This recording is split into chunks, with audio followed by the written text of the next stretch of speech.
Heisley's POV. Pagmulat ko ng mata ko'y nasa isang kwarto kung puro puti. Ginala akong paningin ko. Nakita ko si Asher nakasubsob sa gilid ng kama at mahimbing na natutulog. Nakangiti kong hinapos ang pisngi niya na ikinagising niya. Sweetie, do you need something? Natatarantang tanong nito. Umiling lang akong tinitigan ng gwapo niyang mukha nang malala ko nangyari bago ko nawalan ng malay. Ano daw nangyari sa akin? Bakit ako dinugo kanina? Kinakabahang tanong ko. Ngumiti ito, lumapit sa akin at niyakap ako. Narinig kong mahinang paghikbi niya. Ano bang nangyayari, Asher? Can you explain to me? Tanong ko at ramdam ko ang pagtango niya. Humiwalay ito ng yakap sa akin. You are pregnant, sweetie. That's why dinugo ka kanina nang hindi sadyang maitulak ka ni Jade. Tila nabingi ako sa mga sumunod na sinabi ng asawa ko. Ang tanging tumatak sa isip ko yung buntis ako. Buntis ako. Ito na yung matagal kong pangarap. Magkakaanak na kami. Sunod-sunod pang tumulo ang mga luha ko. Natataranta namang napatayo si Asher. Hindi ka ba masaya, sweetie? Kinakabahang tanong nito. Umiling akong tumawa sa kanya habang patuloy ang pag-iyak ko. Pag-iyak sa kaligayahan. Sobrang saya ko, Asher. Salamat. Umiiyak kong pagpapasalamat sa kanya. Umiling tong yumakap muli sa akin. No. Thank you, Heisey, for giving me a blessing like this. Natawa ako dahil parehas namin gustong magpasalamat sa isa't isa. Thanks to the both of us. Birong turan ko na kinatawa niya ng bahagya. Gumaan ang pakiramdam ko. Sana naman ito na maging reason para magtino ka na. Iwan mo na si Jade, Asher. Buuin natin ang pamilya natin ng masaya. Mahinang tugon ko. Hindi ito kumibo. Asher? Tanong ko. Narinig kong malakas sa buntong hininga niya. Susubukan ko pero hindi ko may papangako. Tumango akong nagdadalamhati. Kahit pala may ganitong panlaban ako, hindi pa rin niya ako kayang piliin. Di ko na alam kung sa akin na ba talaga ang mali o kay Asher. Mabuti siguro kung ibalita na natin to kay mom at dad. Masayang turan ko. Humiwalay siya sa akin ng yakap. Hinawakan ako sa magkabilang balikat. Hinarap niya ako. Siguro wag na muna natin ipaalam ang pinagbubuntis mo. Tago na muna natin to sa kanila. Nagtatakang tumango ako. Bakit naman? Takang tanong ko. Kasi 'di ba may problema pa ang company na minamanage ko? Galit pa rin sa akin si dad. Eh di mas dapat nating ipaalam sa kanila to, 'di ba? Kasi baka itong anak natin na makapagbati sa inyong dalawa. Paniguradong nagulat ako nang biglang sumigaw si Asher. Galit ang pinukol niyang tingin sa akin. Sinabing wag muna, 'di ba? Wag kang makulit, Heisley. Kaya ka dinugo kanina dahil masyado kang makulit. Kinunutan ko ng noo ang sinabi niya. Naalala kong sinabi ni Jade na makulit ako kaya hindi sadyang naitulak niya ako paupo. Ha? Makulit? I was concerned to her. She looked failed and maputla siya. I'm still her friend kahit anong kasamang ginawa niya sa akin. Nag-aalala pa rin naman ako sa kanya. Kaya ba ayaw mong ipaalam sa pamilya mo? Dahil may alam sila sa relasyon niyo ni Jade. Kinakabahang tanong ko na nabigyan agad ng sagot. Mabilis umiwas ang tingin sa akin si Asher at tumalikod. Inihilamos niyang dalawang palad niya sa mukha niya. Kahit nakatalikod siya sa akin, pansin ko sa mga kilos niyang ginagawa niya. So tama ako. Hindi to sumagot. Tama ako? Sigaw ko. Oo na. Oo, tama ka. Nahuli kami ni Dad sa office mo. At pag nalaman niyang buntis ka na, paniguradong gagawa ng paraan si Dad para paghiwalayin kami ni Jade. Lumapit siya sa akin at lumuhod sa harapan ko. Please, Heisley, not now. Hindi pa ako handang iwan sa Jade. Umiwas ako ng tingin. Lumabas ka. Mahinang usal ko. Di makapaniwalang tiningnan ako ni Asher. Nahiga ako na magtangka pa siya magsalita. Tinalikuran ko siya at pumikit. Iiwan ko siya para sa pamilyang pangarap mo pero Heisley, wag muna ngayon. Hindi ko pa kaya talaga kaya. Huling salita niya.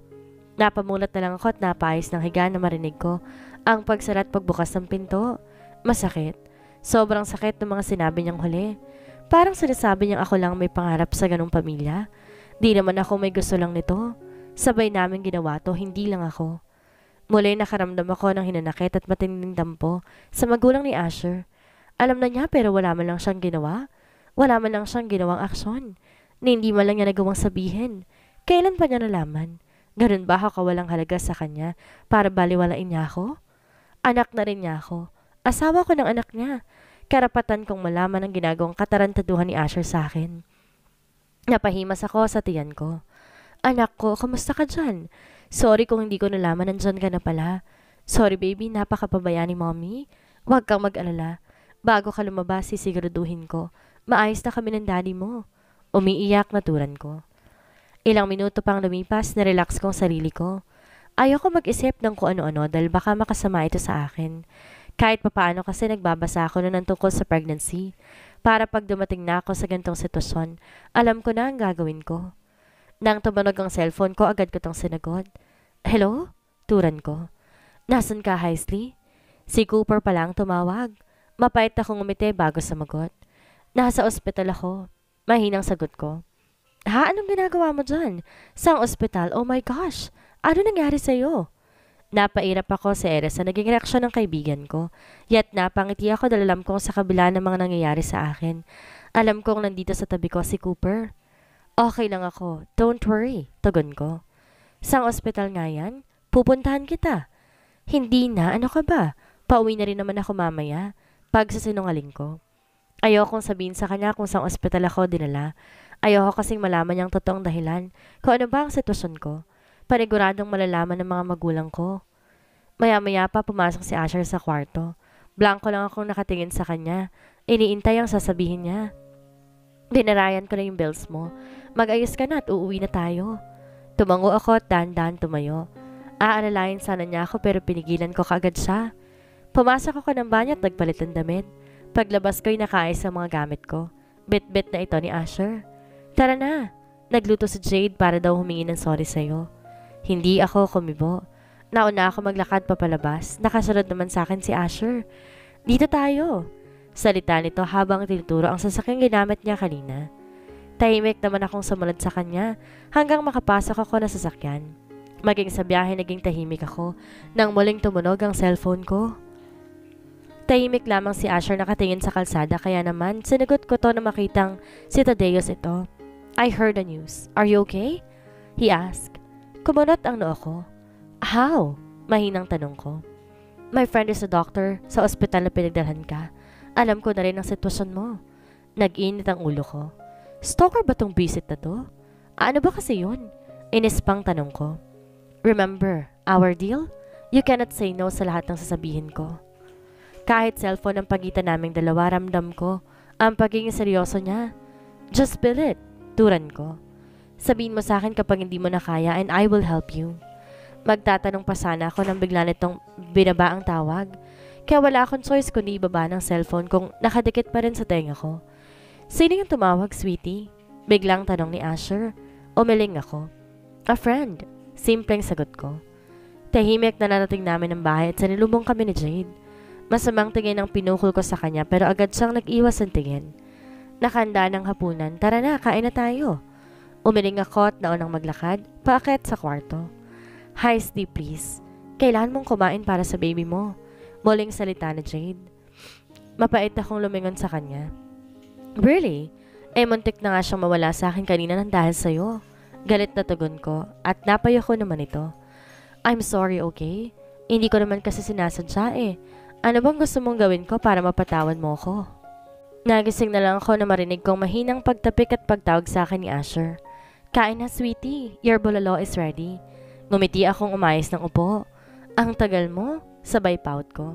Sorry, sweetie. Matagal kasing lutuin eh. Don't worry. Panigurado magugustuhan mo to. Lalo pa ng baby natin. Sabay haplos niya sa tiyan ko. Ngumiti ako at sinumlang kumain. Minsan pa sinusubuan ko si Asher. May nabasa kasi akong pag binigyan daw ng buntis ang isang tao ng kinakain nila, aantukin to. Di nga ako nagkamali dahil pagkatapos ibaba ni Asher ang pinagkainan namin, mahimbing siyang nakatulog sa tabi ko. Pinanood ko lang siyang matulog hanggang sa hindi ko na nga namalayan nakatulog na rin ako. Kinabukasan pumasok na sina Asher at Jade sa trabaho. Mag-isa ako na iwan sa bahay. Dati-rati naglilinis ako ng buong bahay para malibang ang sarili ko. Pero ngayon tila wala akong gana sa lahat ng bagay. Simula umalis sila Asher hanggang sa magtanghali. Hindi ako bumabangon sa higaan ko. Bumangon lang ako na makaramdam ako ng lagkit sa katawan. Naku, kitanghalian naman tinawagan ako ni Asher at doon niya nalaman hindi pa ako kumakain. Kaya na mag-lunch break sila, dalahan niya ako ng pagkain. Di na rin siya bumalik ng opisina at maghapon lang kaming nakahiga sa kama at nagkukentuhan. Nang maggabihan, nag-request muli ako ng pagkain namin na agad naman niyang pinagbigyan. Muli, sinubuan ko siya kaya naman maagang muli siyang nakatulog. Heisley's POV. Lumipas pa ang 5 buwan. 6 buwan na ang pinagbubuntis ko. Hanggang ngayon hindi pa rin namin alam ang gender ng anak ko. Ayaw ko kasing malaman para magkaroon ng excitement sa gender niya. Malaki ang tiyan ko kumpara sa normal na magbuntis. Sabi nga ni Cooper baka raw mataba at malusog ang anak ko, kaya ganti na lang kalaki ang tiyan ko. Hindi pa alam sa pamilya ko at pamilya ni Asher tungkol sa pagbubuntis ko. Sinusubukan kong kumbinsen si Asher na ipaalam na namin pero ayaw niya. And yes, nandito pa rin si Jade sa bahay. Patuloy pa rin ang relasyon nilang dalawa.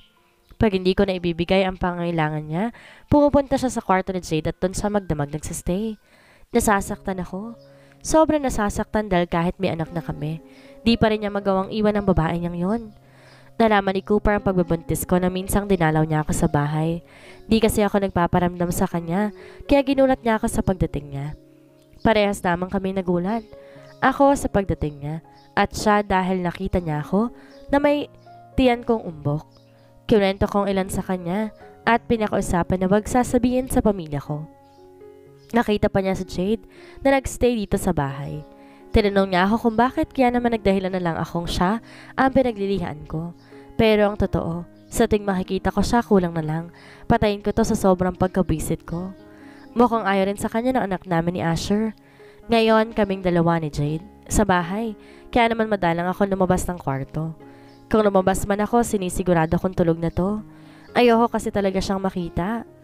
Alauna na madali ang araw nang biglang gumalaw ang tiyan ko. Nagugutom ata si baby, kaya naman tumayo ako sa pagkakahiga ko at dahan-dahang lumabas ng kwarto. Malapit na ako sa hagdan nang biglang nagsalita si Jade mula sa likod ko. Nakakatakot siya kaya naman kinabahan ako ng husto. Tumingin siya sa tiyan ko kaya't mabilis ko tong tinago sa pamamagitan ng paghawak ko dito. Bakit? Tanong ko. Bakit hindi ka pa nakunan ng dinugo ka? Galit na tanong nito. Agad pinangunahan ako ng takot para tong may balak na hindi maganda. Ang sama ng tingin niya sa akin maging sa tiyan ko. Ano bang sinasabi mo? Nahihibang ka na ba? Tanong ko. Dahil sa batang yan nawala ng oras sa akin si Asher. Hindi ko na siya gaano nakakausap. Pupunta lang siya sa kwarto ko to fulfill his needs. Paano naman ang pangangailangan ko? Kailangan ko rin siya?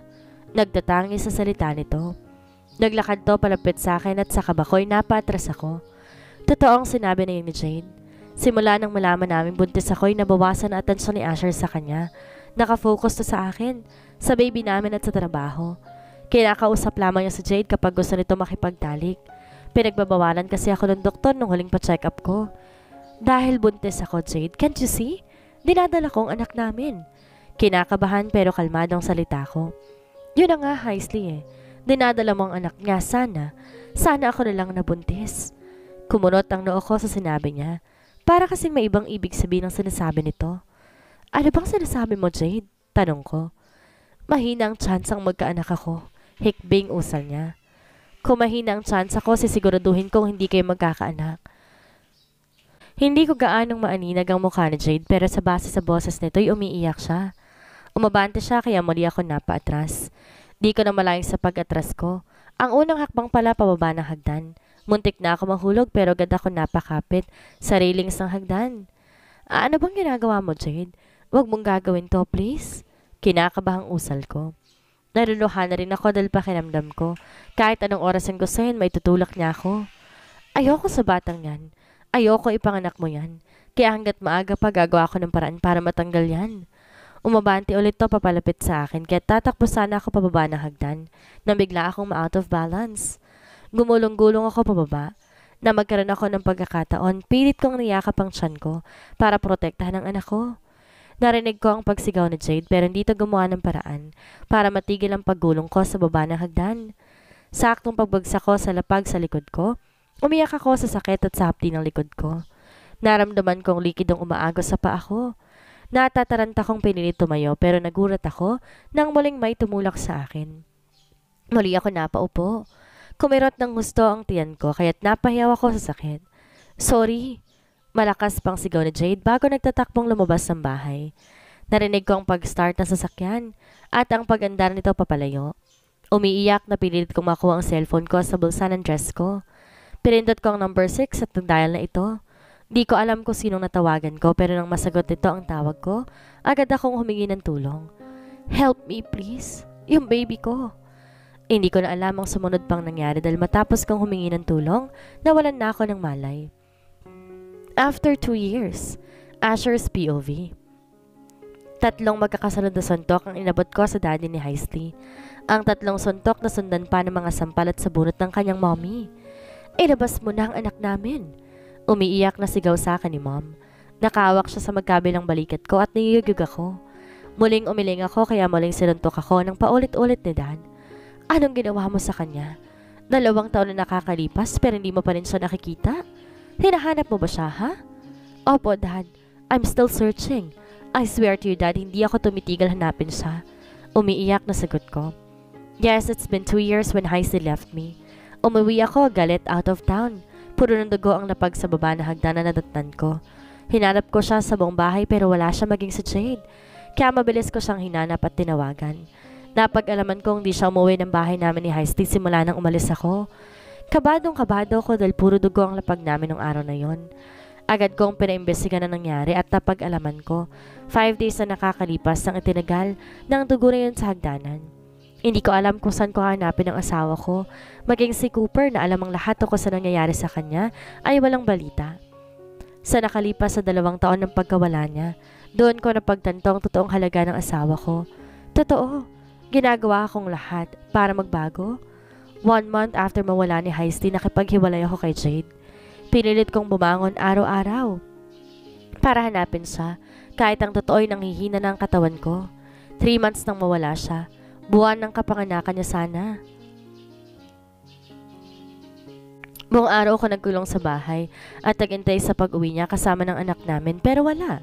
Hanggang sa hindi ko na malayang lumipas ang 2 taon. At ito, kahit anino niya hindi ko na makita. Gustong gusto ko na siyang makita at ipakita nagbago na ako pero paano ko mapapakita sa kanya kung hindi ko siya kasama? Kung hindi ko siya kapiling. Bawat araw na wala siya sa tabi ko, pakiramdam ko ubos na ang lakas ko. Gusto ko magkaroon ng konting balita tungkol sa kanya o kahit sa anak namin pero wala talaga akong mahagilap. Sabihin mo sa amin, Asher, anong nagawa mong kasalanan sa asawa ko para pati kami pagtaguan niya? Sigaw ni dad. Umiling ako. Alam ko ang pagkakamali ko, pero ayokong sabihin sa kanila dahil kapag ganitong nawawala pa lang si Heisley, halos mapatay na nila ako. Paano pa kaya kapag nalaman nila ang nangyari sa pagitan naming 3 ni na Jade? Akmang susuntukin muli ako ni dad ng isang kamay ang humarang sa kanya. Nakahawak ang kamay na ito sa kamao niya. Ni daddy, na konti na lang dadapo na naman sa mukha ko. I can file you a case. This is harassment. Don't you dare punch my son again. Nagtatangi sa sigaw ng daddy ko. Nakuha ng atensyon kong umalalay sa akin patayo. Nilingon ko to't nakita ko si mommy masama ang tingin sa mga magulang ni Heisley. Hindi nakasalanan ng anak ko kung mawawala pa rin ang anak mo hanggang ngayon. Sigaw ni mommy sa mommy ni Heisley. Ang kapal na mukha mo makisali sa usapan namin? Anak namin ang usapan dito. Sigaw naman ni mom. At anak ko ang kinakantiling nyo. Sigaw muli ni mommy. Tama na po, dad. Mom, kasalanan ko naman talaga to eh. I'm really sorry po, daddy, mommy. Pagpapatuloy pa rin po namin ang paghahanap kay Heisley. Yumako ako bilang paggalang sa kanila. Bibigyan pa kita ng isang buwang palugid, Asher. Pag hindi mo pa nailabas ang anak ko, kakasuhan kita ng kidnapping. Naiintindihan mo? Sigaw nito habang dinuduro ako. Nakayuko lang akong tumango sa kanila. Nakita ko mga paa nilang papalayo sa kinatatayuan namin. Nagangat lamang ako ng tingin nang di ko na makita ang paa nila. Naabutan ko silang sumakay sa isang magarang sasakyan. Tigilan mo ng paghanap sa asawa mo. Ako na ang bahala kung kakasuhan ka nila, tugon ni mom. Mabilis akong umiling. Bakit? Tanong pa nito. Tumingin ako kay dad. Ang mga tingin nito ay nagsasabing wag kong sasabihin. Ang bala ko, pero hindi ako nagpatinag. Mom, me and Jade, we have an affair. Nalaman ni Heisley at pinadalito sa Jade para wag ko siyang iwanan. Siguro hindi niya na nakayanan pa ang mga nangyari kaya iniwan niya na ako. Umiiyak na kwento ko. Umiling ito at tila hindi nito ako maintindihan. Para saan ang mga dugo na nakita ko? Umiling ako pero nagsalitang muli. Buntis siya, mom, nung iniwan niya kami. Umiling ako pero nagsalita. Nag-aalala ako baka napalan siya ng gabing yon, yung anak ko. Namimiss ko na ang asawa ko. At gusto ko na rin makasama ang anak ko. Umiiyak na turan ko kay Mom. Nagulat ako nang bigla akong suntukin ni Dad. Napahiyaw din naman si Mom sa gulat. Tarantado! Buntis ng asawa mo, pero ipinagpatuloy mo pa rin ang pakikipagrelasyon kay Jade? Ganyan ba kitang pinalaki? Galit na sigaw nito. Sa akin? No, Dad. It's just hindi ko kaya mawala pa si Jade ng mga panahon na yon. Muli nakatanggap ako ng suntok mula dito. I agreed with Heisley's dad. I will give you a month para mahanap si Heisley. Pag hindi mo siya nahanap, tatanggalin ko ang lahat sa'yo. Nagulat akong tumingin. Kay Dad, magsasalita sana ako para depensa sa sarili ko pero tumalikod na lang ako. I am serious, Asher. Let's go, hon? Naglakad na to palabas ng bahay namin ni Heisley. Sumunod naman sa kanya si Mommy. Napaupo ako sa sahig sa sobrang sakit ng katawan, ulo at mukha ko. Di ko magalit sa kahit na kaninong tao dahil deserve ko lahat na nangyayari sa akin. Kasalanan ko ang lahat ng ito.